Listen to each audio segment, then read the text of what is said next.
And now for our next match, we have Sandy, who's using Shadow Paladin Witches, going up against SolarTM, who has Aquaforce sleeves, and is using Aquaforce.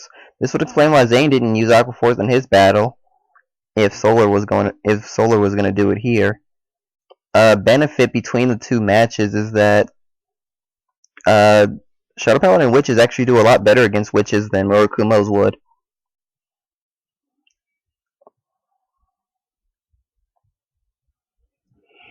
So in terms of deck structure alone, Sandy does have some advantage because anything that Solar puts on the field that could do 4 battles, Sandy can turn it into a grade 0, which also decreases the number of grade 0s in Solar's deck. Without Legion in that deck, it would be really difficult for Solar to get them back.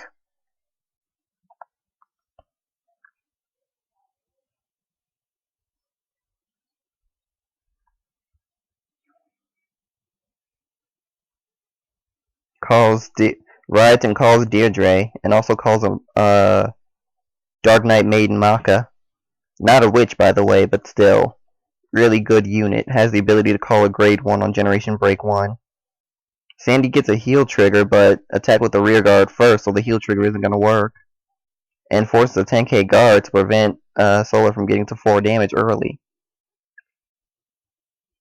Sandy's got a real good aggression strategy going on. And there's Savas.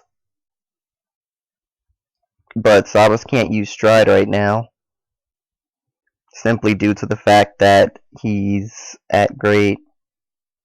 Simply due to the fact that Sandy's at grade 2, because Solar went first.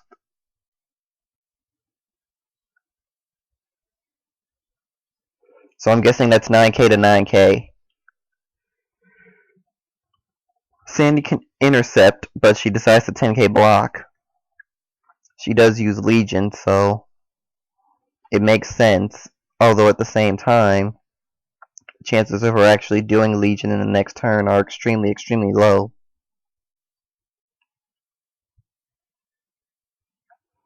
Rides Rias, drops a Rias, and is doing Stride.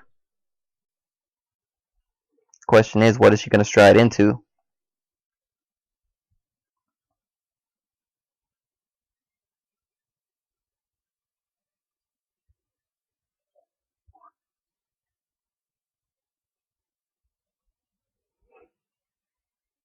I can think of what unit Sandy should Stride into, but we'll have to see if she does that or if she tries to do something different.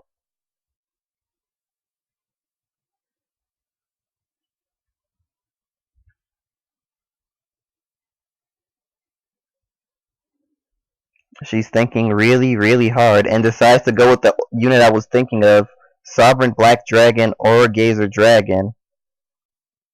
It does not depend on... It does not need 2 G units face up in the G zone for its skill to work. Its skill is to Counterblast 1, Soul Blast 1, flip up a copy of itself, and retire 2. If you do all those things, then you reveal the top 2 cards of your deck.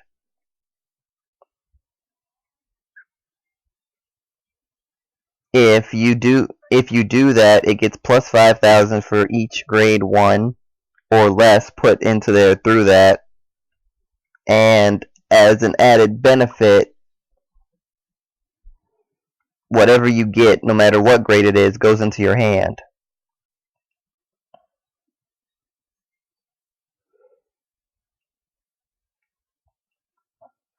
$15 to Vanguard.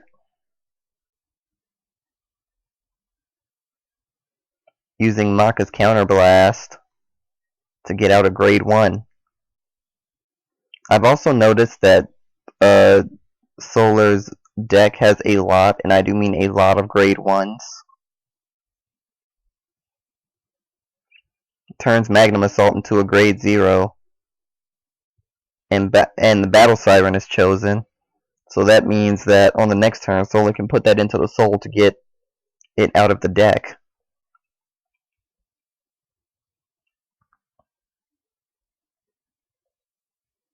I don't know if Sandy runs stand triggers in this deck or not. But to get a stand trigger and to stand Deirdre would be really good in this situation.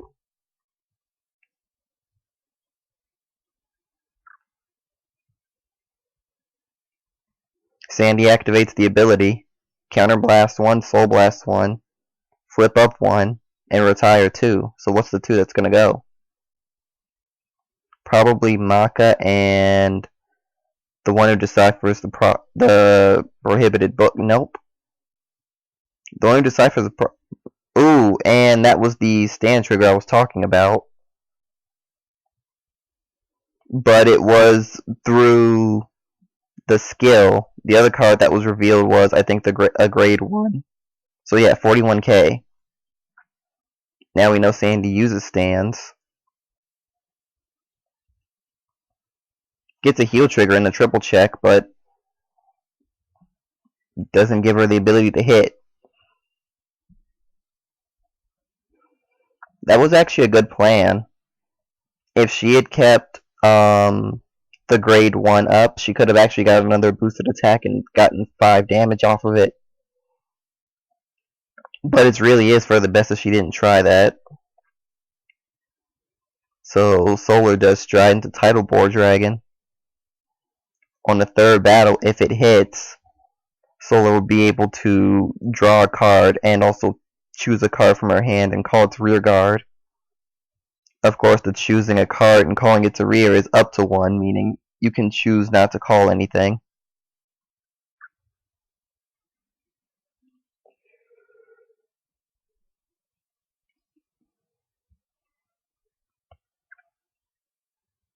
Brings out Tidal Assault as well, so now Sandy's more than likely going to have to retire a unit.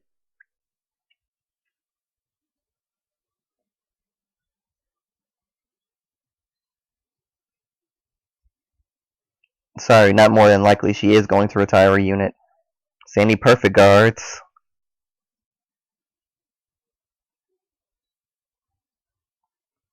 Speaking of Perfect Guard, one came in the triple check for Solar. And now for Savis, one of these 2 units is going to die.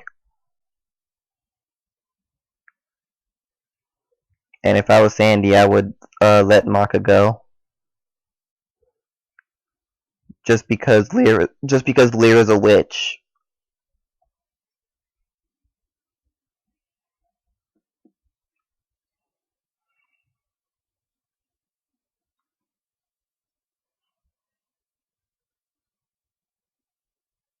Sandy has to choose which one to retire.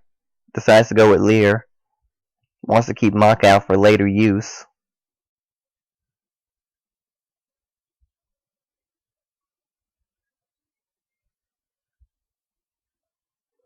So now Sandy has 2 options from this point on.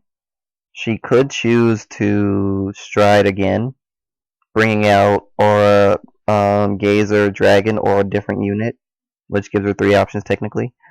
Oh, she's gonna unflip. So now she has the ability to turn Tidal Assault into a grade 0 out of the top 5.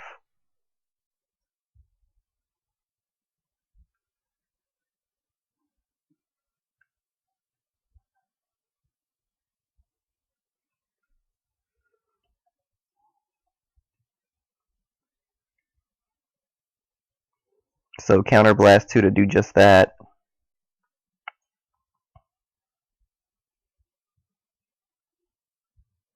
Reveals all 5. There's another Mirka and a Supersonic Sailor. Probably going to call the Mirka.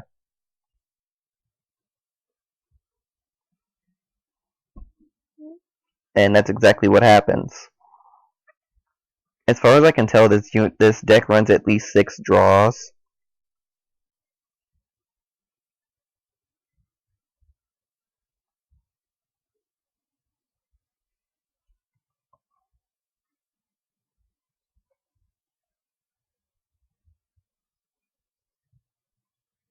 Okay, so the entire field is grade 0.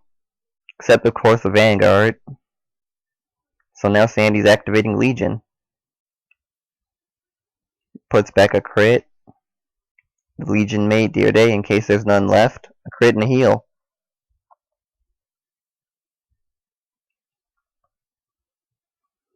So now with Rias' skill, Savas loses 20k power.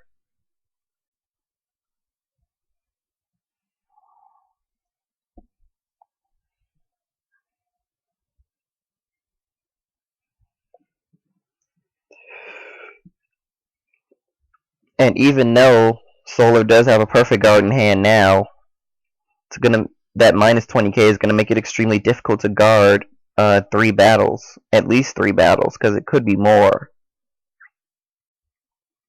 As a matter of fact, Maka just got offensive, really offensive. She puts a booster behind that, and she could use it to call a grade 1 that would actually hit. So if I were her, I would attack with Deer Day first. Nope, she's not boosting. She decides not to do that at all. It's unfortunate because it would have given her extra battles. She gets extra battles anyway because stand trigger.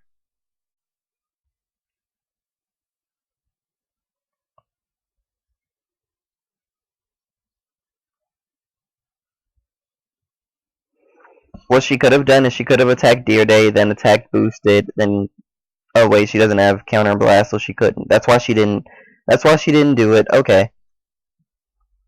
It makes good sense. I don't think she noticed her counter blast when she called the heal at first either. But Sandy wins. Really well played. Good games.